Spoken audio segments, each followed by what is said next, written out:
Hello my dear. चलिए फिर से आज हम लोग फिजिक्स का क्लास करते हैं, जिसमें हम लोग इंटरफेरेंस का चैप्टर पढ़ रहे थे। प्रकाश के व्यतिकरण के बारे में पढ़ रहे थे हम लोग, जिसमें अध्यारोपण का सिद्धांत यानी प्रिंसिपल ऑफ सुपरपोजिशन, और फिर प्रकाश के तरंग सिद्धांत में हम लोग प्रकाश के व्यतिकरण का घटना देखे थे, यानी इंटरफेरेंस ऑफ लाइट के बारे में। तो आज उस थ्योरी को आगे बढ़ाते हैं। और आपने देखा था इंटरफेरेंस यानी व्यतिकरण में उसका दो टाइप्स बताया गया था, एक रचनात्मक और एक विनाशी। रचनात्मक यानी कंस्ट्रक्टिव और एक विनाशी यानी डिस्ट्रक्टिव। ठीक है, तो आज हम लोग उस टॉपिक को आगे बढ़ाते हैं। और आज मुझे स्पेशली क्या पढ़ना है, जो हम लोग कंस्ट्रक्टिव और डिस्ट्रक्टिव इंटरफेरेंस पढ़े थे। इंटरफेरेंस का जो दो टाइप्स था, यानी रचनात्मक जिसको संपोषी भी बोले थे और एक विनाशी, उसका हम लोग एक शर्त पढ़ेंगे, कंडीशन, इसेंशियल कंडीशन, आवश्यक शर्त के बारे में पढ़ेंगे कि अगर कंस्ट्रक्टिव इंटरफेरेंस होता है, यानी कि रचनात्मक व्यतिकरण अगर होता है तो किस सिचुएशंस पे होगा, क्या क्या कंडीशन होना चाहिए, और अगर विनाशी व्यतिकरण यानी डिस्ट्रक्टिव इंटरफेरेंस होता है तो किस किस कंडीशंस पे होना चाहिए, ये आज हम लोग डिस्कस करेंगे। टॉपिक आपके सामने लिखा हुआ है, देखिए। व्यतिकरण का सैद्धांतिक विश्लेषण, रचनात्मक तथा विनाशी व्यतिकरण की आवश्यक शर्त है, यानी theoretical analysis of interference, essential conditions for constructive and destructive interference, यानी जो मैंने अभी आपको बताया उस टॉपिक्स का यहाँ पे नाम है। तो अब चलते स्टार्ट करते हैं। अच्छा, थ्योरी आसान है, एक लंबा सा आपको लेवल चलना होगा, काफ़ी बड़ा सा जाएगा टॉपिक। इसमें 4 ऑब्जेक्टिव क्लियर होगा पूरा पढ़ने के बाद। एग्जाम में भी आता है, इसेंशियल कंडीशन फाइंड करना आता है कि आप कंस्ट्रक्टिव या डिस्ट्रक्टिव का फाइंड करके दिखाइए क्या कंडीशंस है। तो 5 मार्क्स में भी क्वेश्चन आ सकता है, 2 मार्क्स में भी क्वेश्चन आ सकता है, और फिर 1 मार्क्स में भी क्वेश्चन आ सकता है। अलग अलग तरह से क्वेश्चन आ सकता है। तो इसको कैसे कैसे कंप्लीट करेंगे वो सारा चीज़ आज हम लोग देखते हैं। चलिए स्टार्ट करते हैं। चलिए तो इस टॉपिक को पढ़ते हैं। अब आपके सामने टॉपिक के अलावा ये चीज़ लिखा हुआ है, इसको पहले समझ लेते हैं। मैंने लिखा क्या है कि माना कि दो कला संबंध प्रकाश तरंगे यानी लाइट वेव्स, ठीक है ना, और लेकिन कला संबंध को इंग्लिश में कोहेरेंट बोलते हैं। कोहेरेंट और नॉन कोहेरेंट, यानी कला संबंध और अकला संबंध तरंग क्या होता है, हम ये टॉपिक पढ़ाने के बाद लास्ट में डिस्कस करेंगे इसके बारे में कि ये क्या होता है। बहुत आसान चीज़ है, ये लास्ट में डिस्कस करेंगे, ठीक है। तो सबसे पहले आप मान लो कि अभी कला संबंध कुछ है, लास्ट में बताते हैं। तो कोई भी दो वेव्स है, कला संबंध को कोहेरेंट कहते हैं इंग्लिश में, ठीक है। दो और एक ही मीडियम में एक माध्यम में गति करते हैं, यानी दो वेव चलना, दो कोहेरेंट यानी दो कला संबंध तरंग एक साथ चलना स्टार्ट किए किसी मीडियम में, ठीक है, ध्यान देना।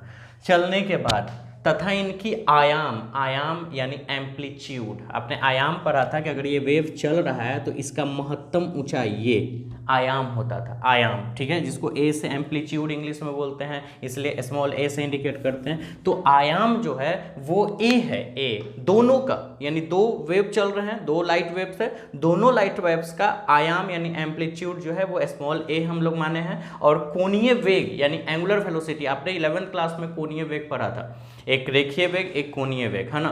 तो समय के साथ जो कोणीय विस्थापन में परिवर्तन होता है उसको कोणीय वेग कहते हैं। यानी कि कहने का मतलब क्या है कि टाइम के रिस्पेक्ट में जो चेंजिंग हो रहा है, तो क्या चेंजिंग हो रहा है, जो एंगुलर डिस्प्लेसमेंट चेंजिंग हो रहा है उसको एंगुलर वेलोसिटी बोलते हैं। तो कोणीय वेग को एंगुलर वेलोसिटी बोलते हैं, जिसको ओमेगा से इंडिकेट किया जाता है, समान है। वापस पढ़ो, माना कि दो कला संबंध प्रकाश तरंगे एक माध्यम में गति करते हैं तथा इनकी आयाम तथा कोणीय वेग समान है। यानी मैंने क्या बोला, मैंने जो बोला वो यहाँ पे लिखा हुआ है, हिंदी में भी लिखा है, इंग्लिश में भी लिखा है, आप यहाँ से उतार सकते हो। लेकिन सबसे पहले समझ लो कि इसका मतलब क्या है कि दो वेव्स जो है किसी सोर्स से निकलकर दो वेव्स चले एक मीडियम में, सेम मीडियम, मतलब हवा मान लेते हैं तो दोनों हवा में ही चल रहे हैं, और दोनों वेव ऐसे हैं जिनका आयाम यानी एम्पलीट्यूड जो है वो ए है, और दोनों का कोणीय वेग, क्योंकि वो किसी न किसी वेग से चलेंगे और एंगल बनाते हुए चलते हैं तो उसको कोणीय वेग कहा जाता है, और एंगुलर वेलोसिटी इंग्लिश में बोलते हैं, तो वो ओमेगा है, दोनों के लिए सेम है, ओमेगा है, ठीक है।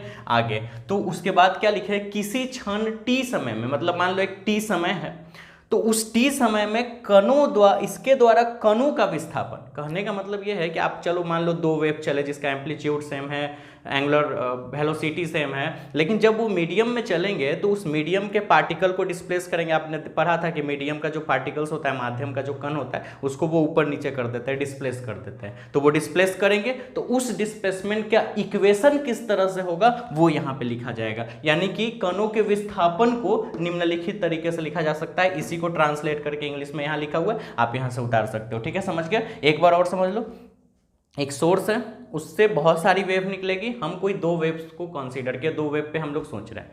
दोनों एक ऐसा वेव है जो एक मीडियम में चल रहा है, दोनों का एंगुलर वेलोसिटी यानी कोणीय वेग ओमेगा समान है, एम्पलीट्यूड यानी आयाम स्मॉल ए समान है। तो उसके हम इक्वेशंस को कैसे लिख सकते हैं? तो 11th क्लास का लास्ट चैप्टर में ऐसा इक्वेशंस आया था, तो वो इक्वेशन वहाँ पे प्रूफ किया गया था, उस चीज़ को यहाँ पे प्रूफ नहीं किया जाएगा। उस इक्वेशंस का यूज करके हम लोग ये कंस्ट्रक्टिव और डिस्ट्रक्टिव यानी रचनात्मक और विनाशी का इसेंशियल कंडीशन यानी आवश्यक शर्त पढ़ेंगे। ठीक है, तो इस इक्वेशंस को अगर आपको 11th का टॉपिक याद है तो शायद आपने ये वाला पढ़ा था, और अगर नहीं पढ़े हैं तो फिर आपको ये वाला याद रखना होगा जो हम इक्वेशन लिख रहे हैं, क्योंकि वो 11th में पढ़ना था, तो 11th को वापस किया नहीं जा सकता, एक लंबा सा वो चैप्टर था। तो देखिए वो इस तरह से लिखा जाता था, y बराबर a into sine omega T. y1 ले लेते हैं क्योंकि दो वेव्स है, तो एक y1 मान लेंगे, दूसरा y2। एंड यानी और, इंग्लिश वाले बच्चा समझ रहे हो, एंड लिख लेना, y2 a into sine omega T plus 5। दो इक्वेशंस को इसी फॉर्म में लिखते थे। यानी अब ये सब क्या है इक्वेशंस में, तो देखते हैं। आपने कल पढ़ा था अध्यारोपण का सिद्धांत यानी प्रिंसिपल ऑफ सुपरपोजिशंस, उसमें आपने y देखा था, y1 और y2 वो क्या था? विस्थापन था, डिस्प्लेसमेंट। तो यहाँ जो y1 है, यहाँ पे जहाँ y1 और y2 कणों का विस्थापन है, कणों का विस्थापन है, यानी इंग्लिश में बच्चा लिखेगा y1 and y2 both are displacements of particles. ठीक है, ये दोनों जो है वो कणों का विस्थापन है। a क्या है? ऑलरेडी पता है, आयाम। ओमेगा क्या पता? ओमेगा भी आपको पता है क्या है। ठीक है, t भी आपको पता ही होना चाहिए, t भी क्या है। ठीक है, t तो एक समय है, और ओमेगा तो पहले ही हमने बता दिया, कोणीय वेग यानी एंगुलर वेलोसिटी है। लेकिन इसमें एक और चीज़, ये y1 पता चल गया, ये विस्थापन है, डिस्प्लेसमेंट, कण कितना डिस्प्लेस्ड हो रहा है, ये भी वही है। ये फर्स्ट वेव के द्वारा है, ये सेकेंड वेव के द्वारा है। ए तो आयाम है, दोनों का एम्पलीट्यूड, साइन तो आप समझ रहे हो ट्राइगोनोमेट्री फंक्शन है, ओमेगा कोणीय वेग है। ठीक है, और टी एक समय है, लेकिन इसमें अभी भी एक चीज़ है, फाई। ये फाई क्या है? ठीक है, और तो फाई देखिए, दोनों तरंगों के बीच का कलांतर, दोनों तरंगों के बीच का कलांतर है, यानी कि phase difference between both waves, यानी दोनों के बीच का कलांतर। अब ये कलांतर क्या होता है? फिर आगे आपको पथांतर पढ़ना है, यानी कि फेज डिफरेंस, पाथ डिफरेंस, फिर हमने यहाँ कोहेरेंट का नाम लिया, फिर एक नॉन कोहेरेंट होता है यानी कि कला संबंध, अकला संबंध। ये सारा चीज़ का डिस्कशन हम लोग या तो लास्ट में, अगर टाइम बचा तो लास्ट में करेंगे, नहीं तो नेक्स्ट वीडियो में करेंगे। अभी ये बड़ा सा टॉपिक है तो इसको इजी वे में क्लियर कर लेते हैं, नहीं तो फिर इसी को बताते रह जाएंगे और ये टॉपिक रह जाएगा। तो पहले इसको क्लियर कर लेते हैं, ये सारा चीज़ हम आपको बताएंगे, कोई भी किसी भी तरह का दिक्कत नहीं होगा। यहाँ तक आप समझ गए? वापस फिर से एक बार समझते हैं, उसके बाद आप ये लिखना। मैंने क्या बोला कि एक सोर्स है, उसमें से दो वेव्स निकले, दोनों वेव्स निकलने के बाद एक मीडियम में ट्रैवल करने लगे। ठीक है, और दोनों वेव्स ऐसे हैं जिनका आयाम यानी एम्पलीट्यूड a है, दोनों का समान कोणीय वेग यानी एंगुलर वेलोसिटी दोनों का ओमेगा है। ठीक है, पहले वेव्स द्वारा जो विस्थापन यानी डिस्प्लेसमेंट होता है पार्टिकल्स का वो y1 है, और दूसरे द्वारा जो होता है वो y2 है। ठीक है, और y1 का इक्वेशंस इस तरह से लिखा जा सकता है, ये 11th में पढ़ना था इसलिए हम यहाँ पे नहीं बताए हैं। और y2 के डिस्प्लेसमेंट को इस तरह से लिखा जाता है जहाँ पे फाई जो है वो दोनों तरंग के बीच का फेज डिफरेंस यानी कलांतर है। तो ये दो लाइन आपको, ये तो आप लिख सकते हो कभी भी आप खुद से, ये दो लाइन आपको ध्यान रखना होगा, इसके बेस पे आप इस पूरे डेरिवेशंस को क्लियर कर लोगे। तो ये दोनों टॉपिक आपको याद रखना है कि y1 का वैल्यू इतना होता है, y2 का वैल्यू इतना होता है। फिलहाल रह गया कलांतर यानी फेज डिफरेंस, फिर आगे टॉपिक आएगा पथांतर, पाथ डिफरेंस, कला संबंध, कोहेरेंट, एक आएगा अकला संबंध, नॉन कोहेरेंट, ये क्या होता है, ये सब चीज को आगे डिस्कशंस करते हैं। तो फिलहाल आप इसको स्क्रीनशॉट करके और इसको नोट कर लीजिए, इंग्लिश वाला इंग्लिश में, हिंदी वाला हिंदी में। यहाँ तक टॉपिक आप लोग नोट कर चुके हैं। अब हम लोग आगे देखते हैं। तो कुल मिला के आपने ये देखा कि आपके पास दो इक्वेशन आया, एक y1 का और एक y2 का। वापस यहाँ पे फिर से लिखते हैं क्योंकि वो मिट चुका है, और ये था equation a into sine omega T, और यहाँ पे था a into sine omega T plus 5, ठीक है। ये दो बात आपको याद रख लेना होगा, ठीक है ना, क्योंकि 11th में टॉपिक था।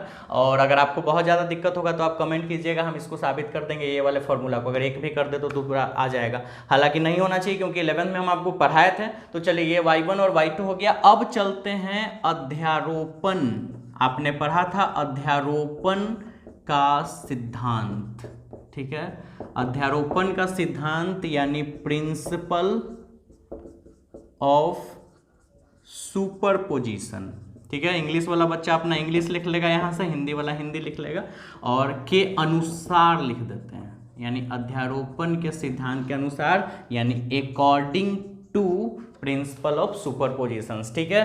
तो रिजल्ट परिणामी विस्थापन क्या होगा, y बराबर y1 प्लस y2। आपने देखा था वो अलजेब्रिकल सम था, जोड़ा ही जाता था, बीच में माइनस तब आता था जब डायरेक्शन वो फेज अलग अलग होता था। तो अभी जो भी हो फेज अलग हो या फेज सेम हो, है तो जोड़ना ही, भले इस ये माइनस में आ जाता था डायरेक्शन अलग के कारण, तो प्लस माइनस माइनस हो जाता था। लेकिन डिफिनीशंस के अनुसार, इसके डिफिनीशंस के अनुसार अलजेब्रिकल सम यानी सदिश योगफल ही होता था, तो हमने बीच में प्लस डाला है, ठीक है।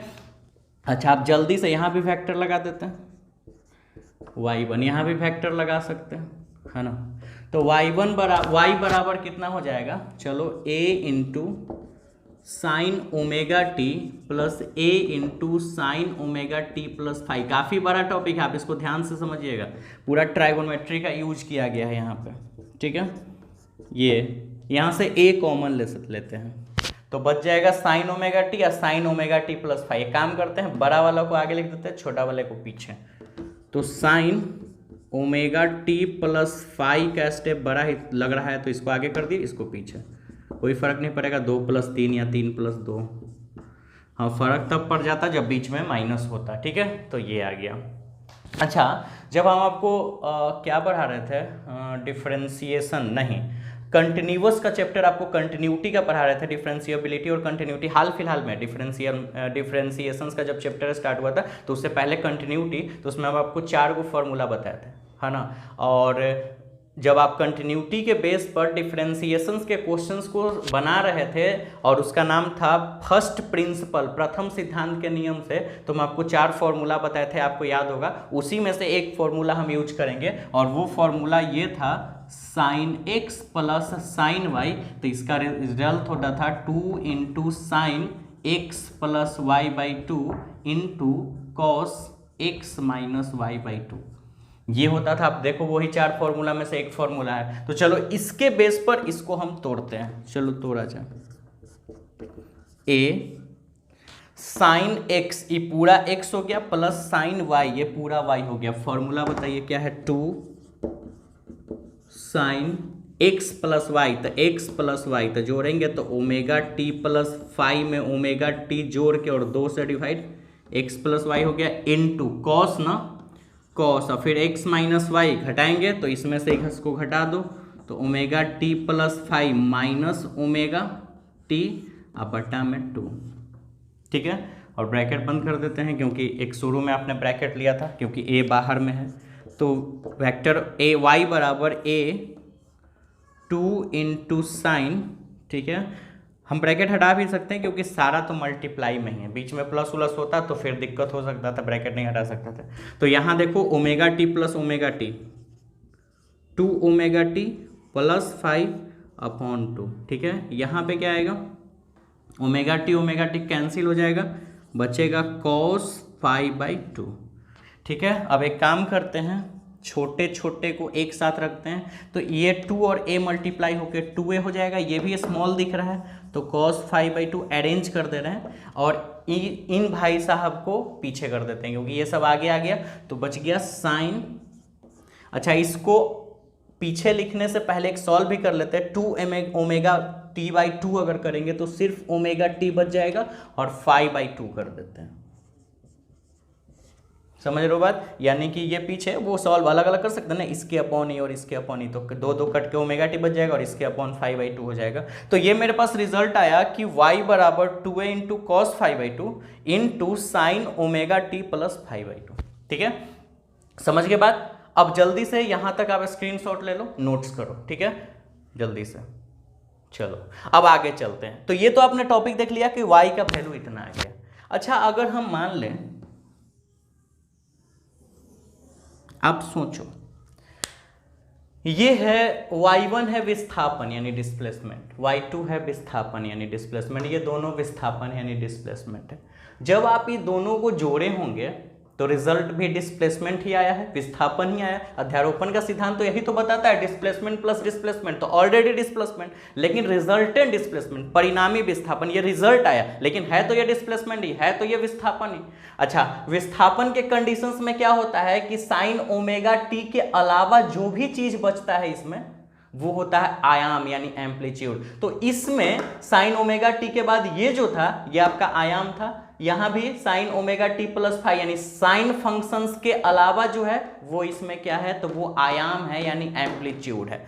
तो यहां भी जब आपने रिजल्ट निकाला तो इस रिजल्ट में के कंडीशंस में आप देखो y, जैसे आगे y होता था तो यहां भी y है यानी कि डिस्प्लेसमेंट ही है। इसमें भी साइन का फंक्शन था, दोनों में भी, और इसमें भी साइन का फंक्शन है। तो इस साइन फंक्शंस को छोड़ के बाकी जो भी बच गया ये पूरा क्या काम करेगा, एम्पलीट्यूड। इसका एम्पलीट्यूड ये था, इसका एम्पलीट्यूड ये है, लेकिन इसका जब रिजल्ट निकाले तो टोटल एम्पलीट्यूड ये आ गया। ठीक है, तो यानी कि कहने का मतलब ये है वेयर, जहां इंग्लिश वाले वेयर लिख लेना, ठीक है, जहां 2a into cos 5/2 equal to A मानते हैं। ठीक है, माना ए परिणामी विस्थापन का आयाम है, यानी इंग्लिश वाला बच्चा क्या लिखेगा, A is a amplitude of resultant displacement.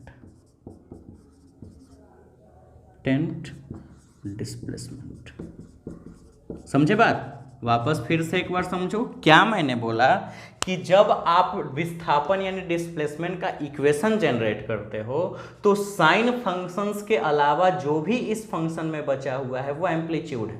ये भी यहाँ भी देखो साइन फंक्शंस के अलावा जो बच गया वो एम्पलीट्यूड है। तो यहाँ भी जब आप रिजल्ट निकाले वो तो अलग अलग अपना अपना वेव का था, दोनों को जोड़ के जब निकाले तो साइन फंक्शन यहाँ भी बच गया, तो उसके अलावा इसमें जो भी है वो भी एक एम्पलीट्यूड, वो भी एक आयाम है, लेकिन वो आयाम किसी पर्सनल वेव के कारण नहीं है, ये दोनों वेव के मिलने के कारण है। दोनों वेव ने मिलकर जो एम्पलीट्यूड ये आयाम बनाया वो है ये 2a cos 5/2, जिसको मैंने कैपिटल A से इंडिकेट कर दिया और यहां लिख दिया कि A परिणामी विस्थापन का आयाम है, A is the amplitude of resultant displacement. समझ गए बात? तो कॉन्सेप्ट आ चुका है, अब हमको बस जो हमको लाना था वो हम ला दिए, अब हमको इसी के बेस पर बस थ्योरी को आगे बढ़ाना है और बस टॉपिक खत्म हो जाएगा एकदम चुटकी में। तो आप यहां तक समझ गए कि ये जो है वो एक रिजल्टेंट डिस्प्लेसमेंट है, इसको हम इक्वेशन फर्स्ट कर लेते हैं, यानी ऐसे भी कर सकते हैं। सो a बराबर 2a इंटू cos 5/2 और इसको कर ले इक्वेशन फर्स्ट। इधर जगह नहीं है तो आप इधर ऐसे लाइन खींच के इक्वेशन फर्स्ट करना है ना। तो ऐसे आपका इक्वेशन फर्स्ट बन गया। अब इस इक्वेशन फर्स्ट के बेस पर हम लोग बहुत कुछ करेंगे, तो चलिए अब इतना तक आप स्क्रीनशॉट लेके जल्दी से उतार लीजिए, फिर हम लोग आगे के टॉपिक में चलते हैं। तो हम लोग वहां तक कंप्लीट कर लिए, वो जो लास्ट में इक्वेशन आया था वो मिट गया, इसको वहां यहाँ पे लिख देते हैं। a इक्वल टू आपने 2a इंटू कॉस 5/2 यही ना आपने फाइंड किया, और ये आपका इक्वेशन फर्स्ट था, आपने लिखा ही, आपने स्क्रीनशॉट लेके उतार भी लिया होगा अभी तक। तो चलो अब आगे देखते हैं। अब क्या है, नाउ, इंग्लिश वाले बच्चा नाउ लिख लेंगे। यहाँ पे अब क्या लिखना है, ध्यान देना। प्रकाश की तीव्रता सिंस, ठीक है, चूंकि प्रकाश की तीव्रता आयाम के वर्ग के बराबर होता है, वर्ग के बराबर होता है, यानी सिंस इंटेंसिटी, इंग्लिश में लिख लेते हैं, intensity of light is equal to square of an amplitude, यानी प्रकाश की तीव्रता यानी इंटेंसिटी ऑफ जो लाइट होता है वो एम्पलीट्यूड के स्क्वायर के बराबर होता है। तो इसीलिए I बराबर, ये हिंदी वाले बच्चा ये लिखेगा, इंग्लिश वाला बच्चा ये लिखेगा, I बराबर हो जाएगा a स्क्वायर, क्योंकि तीव्रता, प्रकाश की तीव्रता इंटेंसिटी ऑफ लाइट को आई से इंडिकेट करते हैं, क्योंकि इंटेंसिटी इंग्लिश में होता है। और आयाम जो है रिजल्ट का वो ए आया है तो उसका वर्ग करेंगे ए स्क्वायर, तो उसके बराबर हो जाएगा, ये डिफिनीशन ही कहता है। तो अब आई बराबर ए स्क्वायर है, तो ए का वैल्यू कितना है इक्वेशन फर्स्ट में, 2a इंटू cos 5/2 का होल स्क्वायर लिख देते हैं इक्वेशन 1 से, इंग्लिश वाला बच्चा लिखेगा फ्रॉम फर्स्ट, ठीक है। अब देखिए रिजल्ट क्या आएगा, i बराबर 4a square into cos square 5/2, ये आएगा, है ना। 4a स्क्वायर हो गया, कॉस स्क्वायर 5/2 होगा जब स्क्वायर कर देंगे। अब आगे चलो, 3 हम इंपॉर्टेंट फार्मूला हमेशा बताते आए हैं मैथ्स पे, 11 से ही पढ़ते आ रहे हैं, मैथ्स में भी फिजिक्स में भी काफ़ी यूज होता है, आपको हमेशा हम बताते हैं। जो स्टूडेंट है मेरे पास जो पढ़ते हैं उनको ये बार बार सुनने को मिलता होगा, ये फार्मूला 3 शायद आप लोग समझ भी गए होंगे कौन सा फार्मूला, है ना। तो ये फार्मूला हम लोग बार बार यूज करते हैं, आपने मैथ्स में भी काफ़ी बार यूज किया है, ठीक है। तो इस फॉर्मूला के बेस पर इसको हम तोड़ेंगे स्क्वायर का टर्म। चलो, कॉस स्क्वायर थीटा, मतलब कॉस स्क्वायर 5/2 है, वहाँ कॉस स्क्वायर थीटा है, लेकिन है तो स्क्वायर का फॉर्म ही। तो हम इस फॉर्मूला को देखते हैं, ठीक है। देखो फॉर्मूला क्या है, 1 + cos 2 थीटा बराबर 2 cos स्क्वायर थीटा, ठीक है। और अगर हम थीटा को कर दे फाई, तो यहाँ भी हो जाएगा फाई, है ना। अच्छा, अगर हम इस 2 को यहाँ से हटा देते, इधर 2 मल्टीप्लाई में है, इधर जाके हो जाएगा डिवाइड में, समझ रहे हो बात। अच्छा, जब यहाँ फाई है तो यहाँ है 2 फाई, यानी यहाँ जितना है उसका यहाँ दुगना है, ठीक है। यानी कि अगर यहाँ 4 फाई होता तो यहाँ 2 फाई होता, अगर यहाँ 6 फाई होता तो यहाँ 3 फाई होता, यहाँ 8 फाई होता, ठीक है। तो यहाँ क्या होता, 4 फाई होता। अगर यहाँ 5 फाई होता तो यहाँ 5 5/2, यानी जो यहाँ रहेगा उसका यहाँ आधा रहेगा। तो अगर मान लो हम 2 फाई है तो 5 लिख दें, अगर हम इस 2 फाई को 5 बना दें तो यहाँ 5/2 लिखना पड़ेगा, क्योंकि जो यहाँ होता है उसका यहाँ आधा होता है।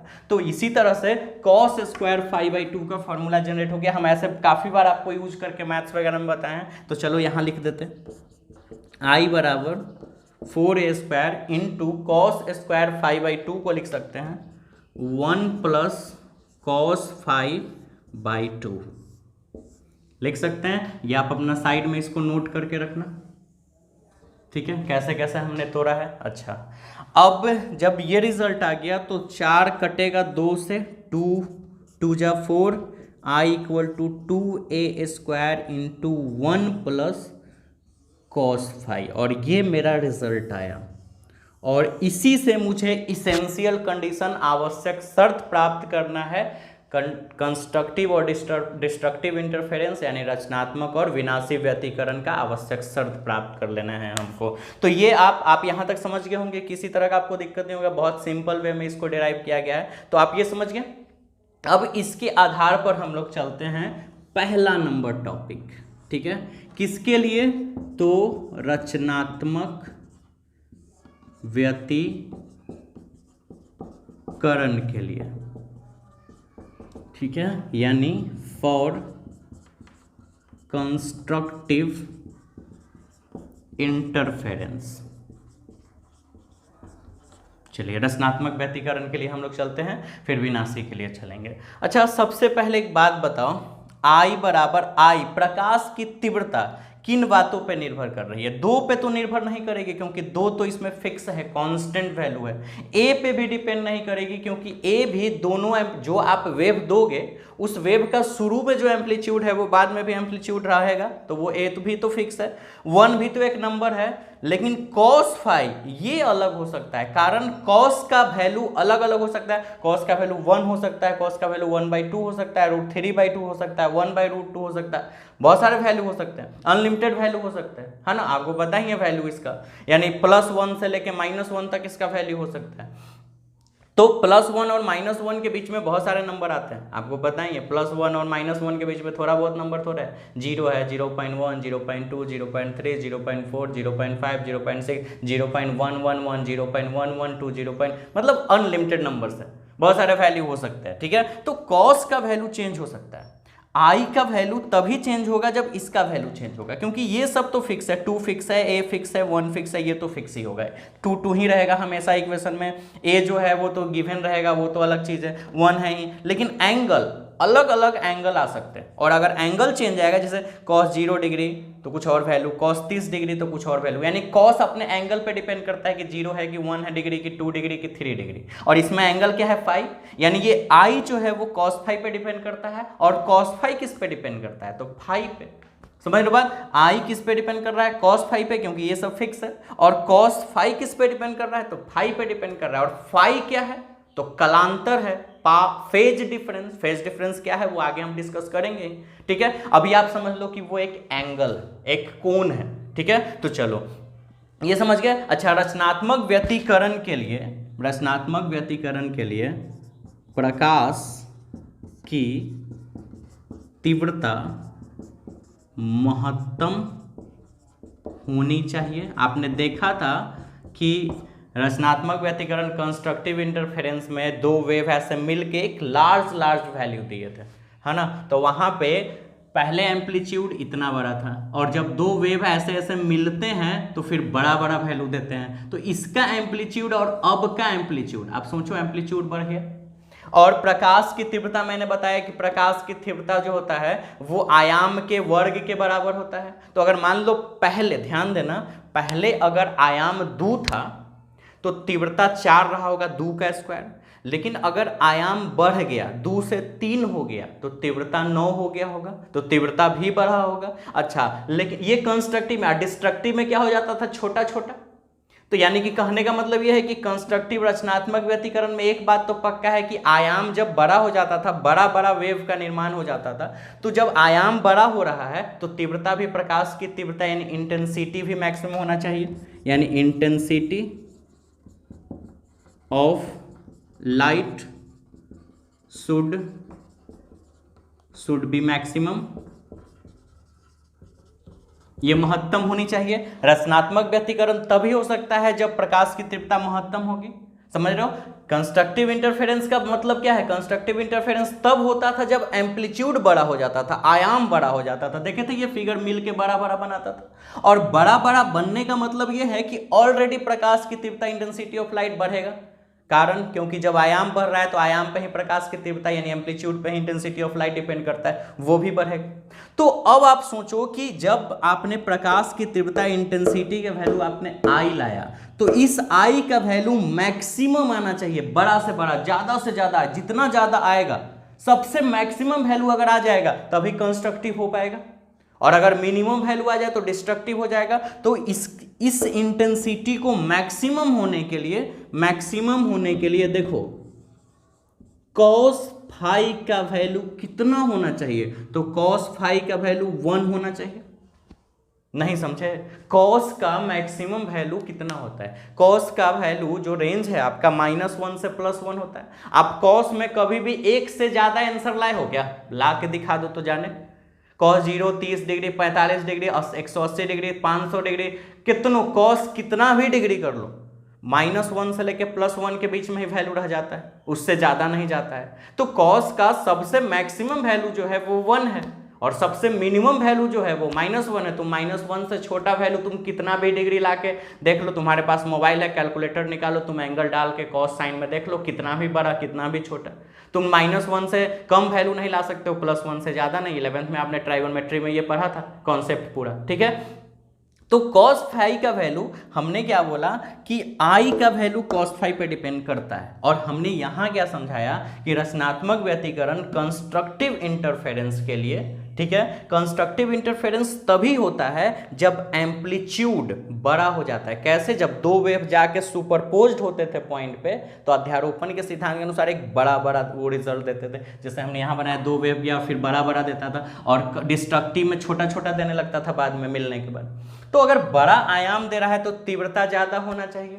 तो यानी कि कहने का मतलब यही कि रचनात्मक व्यतिकरण के लिए तीव्रता, इंटेंसिटी ज्यादा होना चाहिए, और इंटेंसिटी का आपने फॉर्मूला निकाल लिया यहाँ पे कि इंटेंसिटी ज्यादा होगा, प्रकाश की तीव्रता ज्यादा होगा, तभी ये होगा, रचनात्मक व्यतिकरण की घटना उत्पन्न होगी, कंस्ट्रक्टिव इंटरफेरेंस का फिनोमिनन होगा।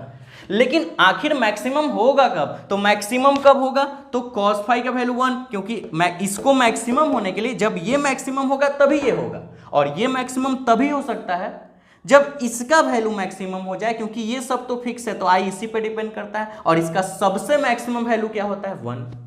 समझ के बाद, इसका सबसे मैक्सिमम वैल्यू 1 होता है। अच्छा, 1 कब होता है? अब बात है कि 1 कब होता है। तो 1 तब होता है जब हम फाई का वैल्यू, ध्यान देना, फाई का वैल्यू 0 डिग्री रख दें, cos 0 का वैल्यू 1 होता है। या कब हो सकता है? 0 डिग्री पे हो सकता है, या हो सकता है कितना पे? 2 पाई पे हो सकता है, ठीक है, या 4 पाई पे हो सकता है, या 6 पाई पे हो सकता है, या 8 पाई पे हो सकता है, या डॉट डॉट डॉट डॉट। अब आप सोचोगे इतना मानी क्या हो गया? देखो 0 डिग्री, cos 0 का मान तो 1 होता है, आपको पता है।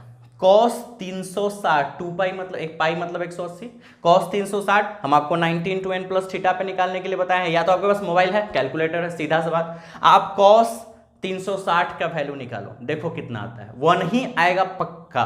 फिर तुम cos यहाँ पे पाई का वैल्यू रखो कितना, 180 तो पता ही है, 180 में 4 से तो 720, तुम cos 720 का वैल्यू निकालो, 1 ही आएगा। तुम फिर यहाँ 180 में 6 से मल्टीप्लाई, मुझे दिक्कत हो रहा है मल्टीप्लाई करने में, तो 180 में 6 से मल्टीप्लाई करो, जितना है उसको cos के साथ रखो, तुम कुछ भी 2 पाई, 4 पाई, 6 पाई, 8 पाई, कुछ भी रखो, 8 पाई के अलावा भी तुम रख सकते हो, कुछ भी रख सकते हो, 8 पाई, 10 पाई, 12 पाई, 14 पाई, 16 पाई, 18 पाई, तुम कुछ भी इस तरह का वैल्यू रख लो। सोचो हम क्या कह रहे हैं, हम इवन नंबर ही बोल रहे हैं, 2, 4, 6, 8, 7 मैंने नहीं बोला, 5 नहीं बोला। बहुत बहुत समझने का चीज़ है, बहुत इंटरेस्टेड चीज़ है, इतना पढ़ने के बाद सिर्फ 2 बातें तो याद रखना है, लेकिन अभी आप पहले पूरा समझ लो। फाई का वैल्यू 0 डिग्री, 2 पाई, 4 पाई, 6 पाई, 8 पाई, यानी हम इवन नंबर ले रहे हैं, सम संख्या, 10 पाई, हमने 11 नहीं लिया, 12 लेंगे, 13 नहीं लेंगे, 14 लेंगे, 16 पाई, 18 पाई, फिर 20 पाई, 22 पाई, ऐसे आप माइनस में भी आ सकते हो, कोई दिक्कत नहीं है, माइनस वाले में भी आ सकते हो, -2 पाई है ना, -4 पाई, -6 पाई, -8 पाई, कुछ भी आओ, कोई दिक्कत नहीं है, किसी तरह का दिक्कत नहीं है, सब में आंसर 1 ही आएगा, तुम चेक करके देख सकते हो, ठीक है। यानी कहने का मतलब ये है कि फाई का वैल्यू इतना होना चाहिए, 2n पाई। बड़ा गजब लगा होगा कि फाई का वैल्यू 2n पाई है ना, जहां n इज इंटीजर्स, इंटीजर्स मतलब -1 + 1 जो रखना है, -2 + 2 कुछ भी रख दो, n का वैल्यू कुछ रख दो, इस फंक्शन में तुम n का वैल्यू कुछ भी रख दो, यही आएगा। मैंने क्या बोला, वापस फिर से समझो, रचनात्मक व्यतिकरण के लिए प्रकाश की तीव्रता, यानी रचनात्मक व्यतिकरण कंस्ट्रक्टिव इंटरफेरेंस के लिए प्रकाश की तीव्रता, इंटेंसिटी ऑफ लाइट क्या होनी चाहिए? मैक्सिमम, ज्यादा। और प्रकाश की तीव्रता का जो आप फॉर्मूला निकालेंगे, महत्तम कब होगा? जब इसका वैल्यू ज्यादा आएगा, जितना ज्यादा आएगा उतना ही एक में जुट के रिजल्ट ग्रेटर देगा। और cos फाई का वैल्यू अगर ज्यादा आएगा, ठीक है, तो cos फाई का वैल्यू ज्यादा आप कितना ला सकते हो? तो मैक्सिमम 1 ला सकते हो, 1 से ज्यादा नहीं ला सकते हो, ठीक है। अच्छा, जब 1 ला सकते हो तो फाई यानी एंगल का वैल्यू क्या रखे कि 1 आएगा? तो हम रख सकते हैं 0, रख सकते हैं 2 पाई, रख सकते हैं 4 पाई, 6 पाई, 8 पाई, ऐसे ऐसे 10 पाई, फिर माइनस में भी रख सकते हैं। तो इसका कहने का सेंस क्या हो गया? तो इसके कहने का सेंस हो गया यही 2n पाई। आपको पता है 2n हमेशा इवन नंबर होता है, 2n इवन नंबर यानी सम संख्या, नहीं पता आप करके देख लो चेक। 2n n का वैल्यू तुम कुछ रखो तो इवन नंबर आता है कि नहीं? रखो 2n, n के वैल्यू 1 रखो तो 2 आ जाएगा, 2 रखो 4 आएगा, 3 रखो 6 आ जाएगा, 100 रखो 200 आ जाएगा, 101 रखो, कुछ भी रखो, माइनस में रखो, n का वैल्यू तुम कुछ भी रख लो 2n में, वो हमेशा इवन नंबर होगा। 2n मतलब इवन नंबर और 2n + 1 मतलब ऑड नंबर, यानी 2n मतलब सम संख्या और 2n + 1 मतलब विषम संख्या। आपको पता होना चाहिए ये बात, ये तो बचपन से ही पढ़ना है। तो 2n का मतलब, क्योंकि हर एक सम संख्या के बाद एक विषम आता है और इवन के बाद ऑड, है ना, तो 2n का मतलब इवन, तो 2n + 1 का मतलब अगर एक जोड़ देंगे तो ऑड आ जाएगा, ठीक है, यानी विषम संख्या आ जाएगा। तो आप ये याद रखिएगा। तो आप इसको क्या बोलोगे? इसको 2 पाई मतलब पाई पाई जो है वो सम संख्या का गुणज, पाई का गुणज है, यहाँ पे पाई का ही गुणज है, यहाँ पे भी पाई का, सब पाई का गुणज है। यानी कहने का मतलब ये है कि पाई का वैल्यू कितना होना चाहिए, तो पाई का सम गुणज। इसका मतलब बताओ क्या है, बताओ। 2n का मतलब सम गुणज, और पाई इसमें मल्टीप्लाई होल है कि नहीं, ठीक है। तो हम बोले पाई का सम गुणज, ठीक है, पाई का सम गुणज। कौन कौन, तो कलांतर का मान पाई का सम गुणज होना चाहिए, ठीक है। यानी इंग्लिश में लिखते हैं value of phase difference should be even multiple of pi. यही हमको बताना था, हमको सिर्फ ये वैल्यू लाने के लिए इतना थ्योरी लिए, और भी जो पहले आपने पढ़ा। हालांकि अभी तो हम लोग रचनात्मक के लिए लिए, फिर विनाशी के लिए लेंगे। वापस फिर से समझते हैं, ठीक है। इस टॉपिक को ध्यान से समझना। मैंने क्या बोला कि रचनात्मक व्यतिकरण कंस्ट्रक्टिव इंटरफेरेंस होने के लिए प्रकाश की तीव्रता यानी इंटेंसिटी ऑफ लाइट को होना चाहिए मैक्सिमम, महत्तम। और इंटेंसिटी ऑफ लाइट का सूत्र जब आप निकाले तो ये महत्तम कब होगा, तो महत्तम तब होगा जब cos फाई का मान जितना ज्यादा से ज्यादा आ जाए, क्योंकि ये इसी पे डिपेंड कर रहा है, ई सब पे नहीं, क्योंकि इसका वैल्यू कभी नहीं बदलेगा, ये तो फिक्स है। तो जिसके वैल्यू बदल रहे हैं, जैसे मान लो एक राम लड़का है, राम x प्लस वाई के बराबर है, मान लो राम x प्लस वाई के बराबर है, ठीक है। या एक और एग्जांपल लेते हैं, इसमें थोड़ा समझ में नहीं आएगा, राम 2 प्लस एक्स के बराबर, 2 प्लस एक्स। तो 2 प्लस एक्स, आप x तो वेरिएबल है, चेंज होने वाला, लेकिन 2 तो फिक्स रहेगा 2। तो आप x का वैल्यू 1 रखो, 2 रखो, 3 रखो, 10 रखो, 15 रखो, तो x के वैल्यू को चेंज करने से ही राम का वैल्यू बदल सकता है। आप 2 को तो चेंज कर ही नहीं सकते, क्योंकि इक्वेशन में 2 तो फिक्स रहेगा। समझ रहे हो बात? अच्छा, आपने एक फंक्शन देखा था, जैसे एक छोटा सा एग्जांपल लेते हैं, एफ एक्स बराबर 2 प्लस एक्स, वही एग्जांपल राम बराबर या एफ एक्स बराबर। तो x का वैल्यू अगर 1 रखोगे, f1 का वैल्यू रखना होगा, तो x के जगह पर 1 रखोगे, इसके जगह ये तो 2 रह जाएगा ना, 2 प्लस 1। f2 का वैल्यू रखोगे तो 2 प्लस 2, f3 का वैल्यू तो 2 प्लस 3, f4 का वैल्यू तो 2 plus 4।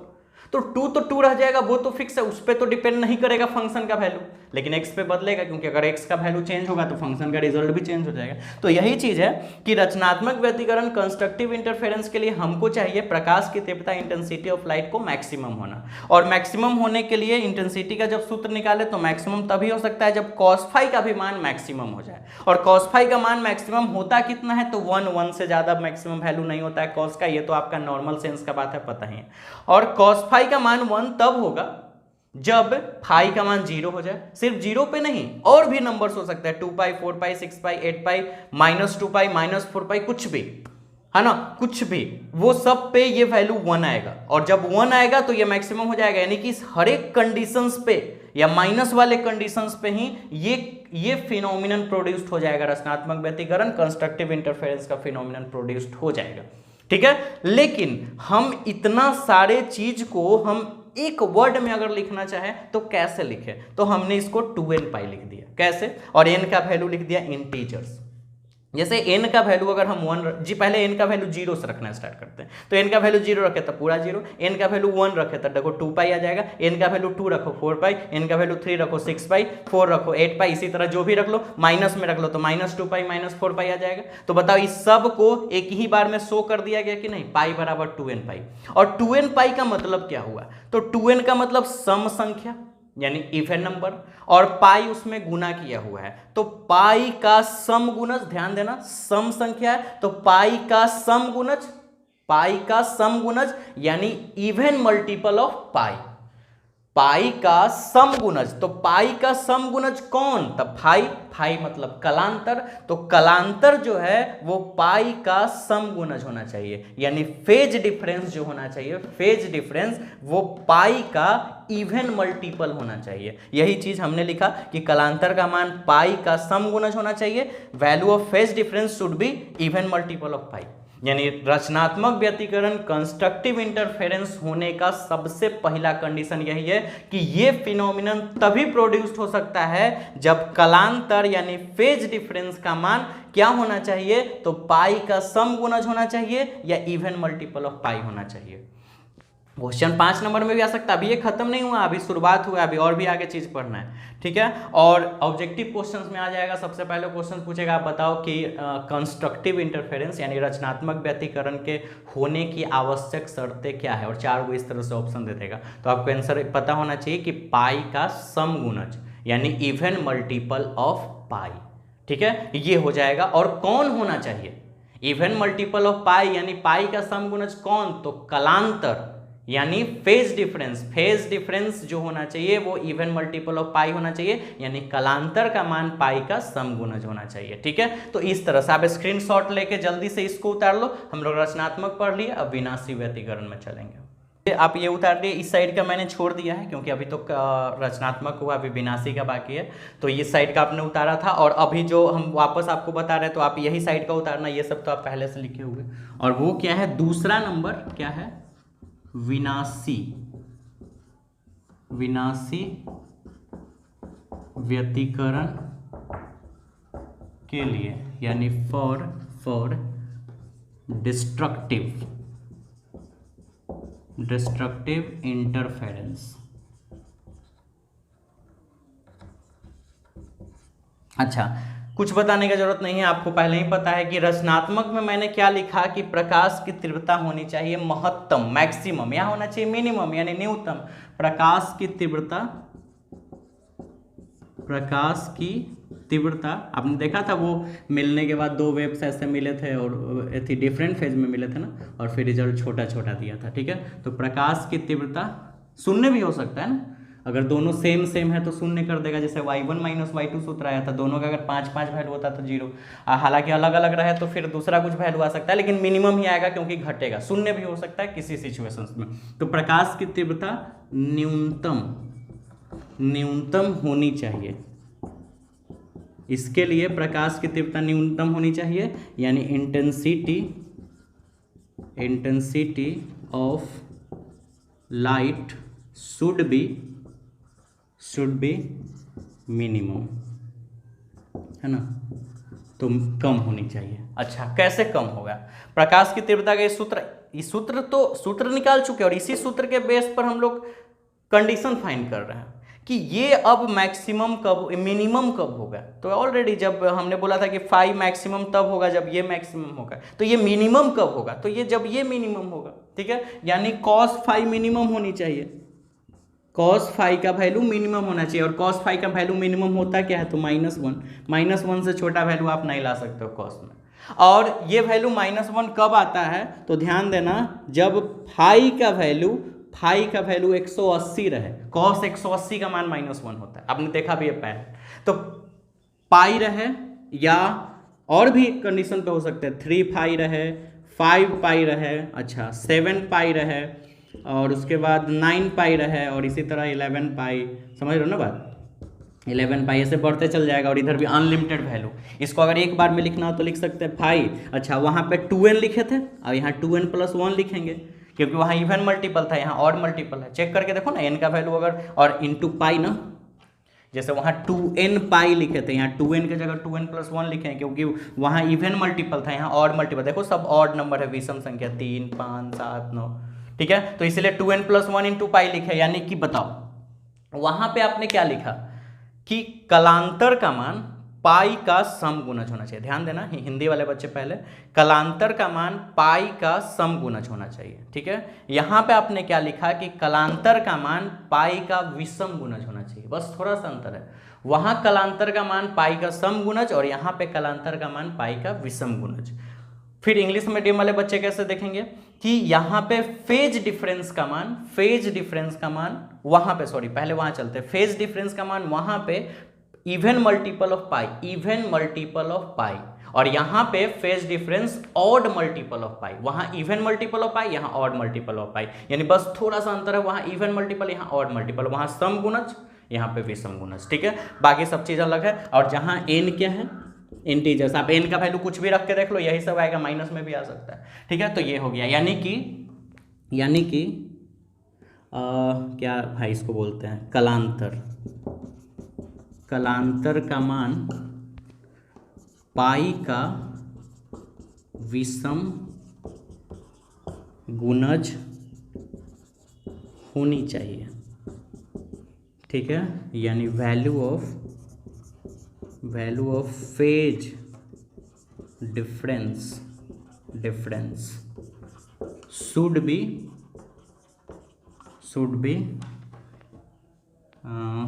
Odd multiple of pi का ऑड मल्टीपल होना चाहिए। समझ के बाद अब इसको आपको उतार लेना है, ये तो आप पहले से उतार रहे हो, दूसरा नंबर देके ये स्क्रीनशॉट लेके जल्दी से उतार लीजिए, ठीक है। और एक बार फिर से सुन लीजिए, अब आपको पता चल गया होगा कि अगर व्यतिकरण इंटरफेरेंस हो रहा है तो इंटरफेरेंस में कब कंस्ट्रक्टिव इंटरफेरेंस यानी कब रचनात्मक व्यतिकरण जिसको संपोषी व्यतिकरण भी कहते हैं, या कब विनाशी यानी कब डिस्ट्रक्टिव इंटरफेरेंस होगा, ठीक है। तो कंडीशंस क्या है कि अगर फेज डिफरेंस यानी कलांतर का मान पाई का सम गुणज हो जाए, पाई का सम गुणज, कौन, कलांतर, फेज डिफरेंस का मान पाई का सम गुणज यानी इवन मल्टीपल ऑफ पाई, तो ये कंस्ट्रक्टिव इंटरफेरेंस यानी रचनात्मक होगा। और अगर कलांतर फेज डिफरेंस का मान पाई का विषम गुणज यानी पाई का विषम गुणज मतलब ऑड मल्टीपल ऑफ पाई हो जाए तो डिस्ट्रक्टिव इंटरफेरेंस, जहां पे ऐसा सिचुएशंस आएगा वहां पे कंस्ट्रक्टिव, और जो ऑड वाला जहां पे सिचुएशंस आएगा वहां पे डिस्ट्रक्टिव इंटरफेरेंस प्रोड्यूस्ड हो जाएगा। तो ये इसका इसेंशियल कंडीशन है। ऑन द बेसिस ऑफ कलांतर phase difference, on the basis of phase difference, on the basis of कलांतर, यानी कलांतर के आधार पर, फेज डिफरेंस के आधार पर हम रचनात्मक व्यतिकरण और विनाशी व्यतिकरण यानी कंस्ट्रक्टिव और डिस्ट्रक्टिव का कंडीशन, इसेंशियल कंडीशन, आवश्यक शर्त प्राप्त किए हैं। अब हम लोग प्राप्त करेंगे पथांतर पे यानी पाथ डिफरेंस, पहले कलांतर फेज डिफरेंस, अब पथांतर पाथ डिफरेंस। बस 10 मिनट का और क्लास है, बस इसको क्लियर करते हैं, ठीक है। चलिए, तो दो कंडीशन हम लोग कलांतर यानी फेज डिफरेंस के आधार पर पढ़ लिया, पथांतर पाथ डिफरेंस के आधार पर पढ़ते हैं। कलांतर मतलब कला में अंतर यानी फेज में डिफरेंस, और पथांतर मतलब पथ में, रास्ता में अंतर, पाथ डिफरेंस हो गया, ठीक है, समझ रहे हो ये बात। तो अच्छा, सबसे पहले ये समझ लो कि कलांतर और पथांतर में एक रिलेशन होता है, कलांतर बराबर 2π बाई लेमडा इंटू पथांतर, ये आपको एक रिलेशन याद रखना है, यानी कि phase difference equal to 2π upon lambda into path difference, ये आपको रिलेशन याद रखना है, ठीक है। ये सब रिलेशन एस्टेब्लिश कर देंगे आगे, ठीक है। अभी कंडीशन समझिए। उतना सारा पढ़ने के बाद दो बात याद रखना था आपको, ठीक है, कलांतर, फेज डिफरेंस और पाथ डिफरेंस। अब चलिए इसको समझते हैं। अभी आपने क्या देखा, पाथ डिफरेंस को लिखते हैं डेल्टा, फेज डिफरेंस है ना, तो इसको फाई लिखते हैं, सॉरी फाई, 2π बाई लेमडा, और इसको लिखेंगे डेल्टा पी, पाथ डिफरेंस को, ठीक है, पी से पाथ हो जाएगा, और फेज डिफरेंस तो फाई होता ही है। समझ गए ये बात। अच्छा, अब हम लोग आगे चलते हैं, फाई का वैल्यू क्या होना चाहिए, ठीक है। तो अभी आपने देखा पहला नंबर,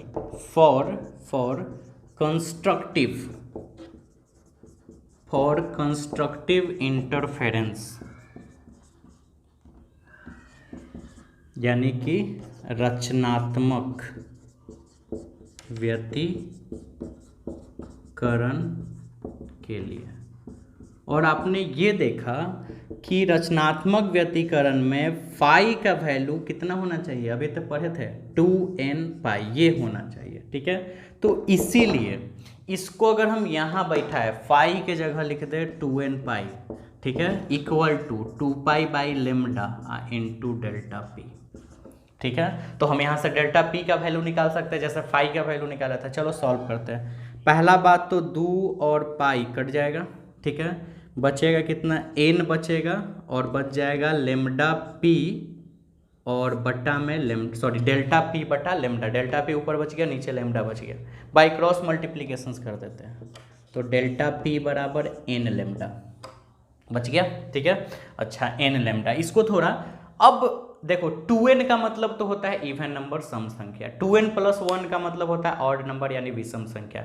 लेकिन n का मतलब क्या होता है, तो n मतलब ना तो इवन ना तो ऑड, वो सब हो सकता है, इंटीजर्स भी हो सकता है। तो हम चाहें कि अगर हम इसको इवन या ऑड में बनाएं, तो इवन ऑड में बनाने के लिए 2 होना चाहिए, या 2 होना चाहिए, फिर ये 1 भी होना चाहिए। तो अब देखो हम इसमें 2 बनाते हैं, हम अपने मन से इसमें 2 लगा दिए, नहीं समझे। एन लेमडा था ना, तो 2 से मल्टीप्लाई, 2 से डिवाइड, तो इसे इवन नंबर का एक कॉन्सेप्ट आ गया। आंसर में कोई चेंजिंग नहीं रहा, क्योंकि 2 से गुना, 2 से भागा किया, 2 2 कट के वापस एन लेमडा ही रह गया। एक अच्छा सा पैटर्न बनाने के लिए मैंने सिर्फ ऐसा कर दिया, ठीक है। अब ऐसा देखो, जैसे 2n पाई था, 2n पाई, तो आपको इसको क्या पढ़ना था, पाई का सम गुणज, पाई का सम गुणज यानी इवन मल्टीपल ऑफ पाई, ये पढ़े थे। यहां क्या पढ़ोगे, लेमडा बाई 2 का सम गुणज, यहां पढ़े थे पाई का सम गुणज।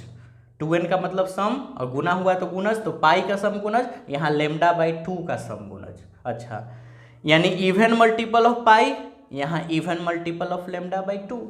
लेकिन यहां पाई का सम गुणज, पाई का सम गुणज फाई था, फाई यानी कलांतर, यानी इवन मल्टीपल ऑफ पाई जो था वो कौन था, फेज डिफरेंस। यहां पे कौन है, यहां पाथ डिफरेंस आ गया। फाई बराबर नहीं, डेल्टा पी बराबर है, यानी अतः, चलो ऊपर लिखते हैं, अतः पथांतर का मान, नॉट कलांतर का मान, पथांतर का मान, ठीक है, लेमडा बाई 2 का सम गुणज होनी चाहिए, ठीक है। यानी value of path difference, value of path difference should be even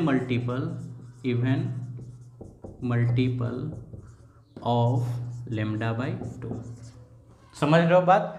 यानी या ये होने के लिए कंस्ट्रक्टिव इंटरफेरेंस, रचनात्मक व्यतिकरण होने की 2 शर्त हम लोग प्राप्त किए, 2 कंडीशन।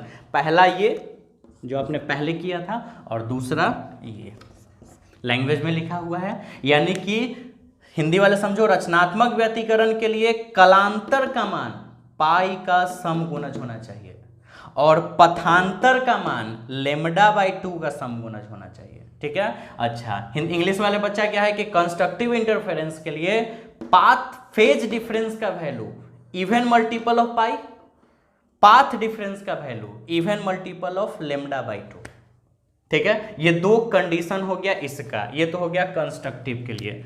दूसरा नंबर फॉर डिस्ट्रक्टिव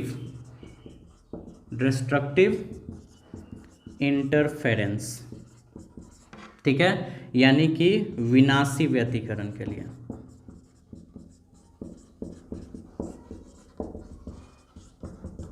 चलो देखो वापस, विनाशी व्यतिकरण के लिए आपने कलांतर क्या निकाला, 2n + 1 इंटू पाई निकाला था, जैसे यहाँ ये निकाले थे उसी तरह से। तो इसीलिए सूत्र यहाँ पे है, पाई के जगह पर लिख दो 2n + 1 into pi equal to 2 pi by lambda into delta P, ठीक है। पाई कटेगा और कुछ नहीं कटेगा, है ना। तो एक काम करते हैं, बचेगा कितना, पलट के लिख देते हैं, 2 गुने delta p upon lambda equal to 2n + 1। मैंने इसको इधर लिख दिया, इसको इधर लिख दिया। आप डेल्टा पी का वैल्यू, डेल्टा पी का ना वैल्यू चाहिए, तो डेल्टा पी बराबर 2n + 1, ठीक है, इंटू 2n + 1 इधर है, और इसको उधर ले जाता है, इधर है 2 बटे लेमडा, उधर जाके हो जाएगा लेमडा बाई 2। इसमें कुछ नहीं करना है, देखो ये ऑड मल्टीपल है ना, विषम संख्या, 2n + 1 मतलब विषम संख्या। आप लिख लोगे इसके बाद ये चीज, अतः यहाँ पे जैसे लिखे थे, अतः पथांतर का मान λ/2 का समगुणज होना चाहिए। यहाँ लिखोगे λ/2 का विषम गुणज, समगुणज की जगह विषम गुणज, बस लिख लोगे खुद से। और इंग्लिश वाले बच्चा value of path difference should be even की जगह ऑड मल्टीपल ऑफ λ/2, सेम चीज, ठीक है, समझ के बाद। यानी याद करने का सीधा तरीका है कि फेज डिफरेंस और पाथ डिफरेंस पे, तो फेज डिफरेंस हो, ठीक है, तो उसमें पाई का यूज हुआ है और पाथ डिफरेंस में λ/2 का। कंस्ट्रक्टिव के लिए इवन मल्टीपल यानी सम गुणज और उसके लिए ऑड मल्टीपल यानी विषम गुणज होना चाहिए। अब आप इसका स्क्रीनशॉट ले लीजिए। लास्ट एक डायग्राम बना लेते हैं और इसी में ये एक बॉक्स बना है कॉलम, इसमें आपको पता चल जाएगा कि क्या क्या आज हम लोग पढ़े, ठीक है। तो कहने का मतलब मैंने यहाँ कलांतर, पथांतर, फेज डिफरेंस, पार्ट डिफरेंस का कॉलम बनाया, रचनात्मक व्यतिकरण और विनाश यानी कंस्ट्रक्टिव और डिस्ट्रक्टिव का। सबसे पहले बताइए कि कलांतर का मान रचनात्मक यानी रचनात्मक व्यतिकरण के लिए कलांतर का मान कितना होना चाहिए, कंस्ट्रक्टिव इंटरफेरेंस के लिए फेज डिफरेंस का मान कितना होना चाहिए, तो वो होना चाहिए 2n पाई। क्लियर, 2n पाई का मतलब पाई का सम गुणज यानी इवन मल्टीपल ऑफ पाई, समझ के बाद। अच्छा, उसके बाद विनाशी व्यतिकरण के लिए कलांतर का मान क्या होना चाहिए, तो हो जाएगा 2n + 1 × पाई, यानी लैंग्वेज में क्वेश्चन हो सकता है तो पाई का विषम गुणज यानी ऑड मल्टीपल ऑफ पाई, ठीक है। अच्छा, इसमें पाथ डिफरेंस, रचनात्मक व्यतिकरण के लिए पाथ डिफरेंस यानी पथांतर का मान होना चाहिए 2n × λ/2 यानी λ/2 का सम गुणज यानी इवन मल्टीपल ऑफ λ/2, और यहाँ 2n + 1 × λ/2 यानी λ/2 का ऑड मल्टीपल ऑफ λ/2 यानी λ/2 का विषम गुणज, ठीक है। तो ये सिर्फ 4 टॉपिक पढ़ने के लिए हम लोग इतना कॉन्सेप्ट पढ़े थे, ठीक है। तो अब आपको ये याद रखना है, ऑब्जेक्टिव क्वेश्चन हो सकता है, आपसे पूछ देगा कि पहले हिंदी वाले सुनिए, रचनात्मक व्यतिकरण के लिए कलांतर का मान कितना होना चाहिए, तो पाई का सम गुणज, ये भी ऑप्शन हो सकता है, या ऑप्शन हो सकता है 2n पाई, ऐसे भी लिख सकता है ऑप्शन। यानी कि इंग्लिश मीडियम वाले से क्वेश्चंस कि कंस्ट्रक्टिव इंटरफेरेंस के लिए फेज डिफरेंस का वैल्यू कितना होना चाहिए, तो 2n पाई या और इवन मल्टीपल ऑफ पाई। इसी तरह से 4 क्वेश्चंस आपका यहाँ पे बन जाएगा, समझ के बाद। तो इस टॉपिक्स को एक बार, इस टॉपिक को बंद करने से पहले एक और चीज़ हम आपको फिर से बता देते हैं, और वो क्या कि कंस्ट्रक्टिव के लिए हमको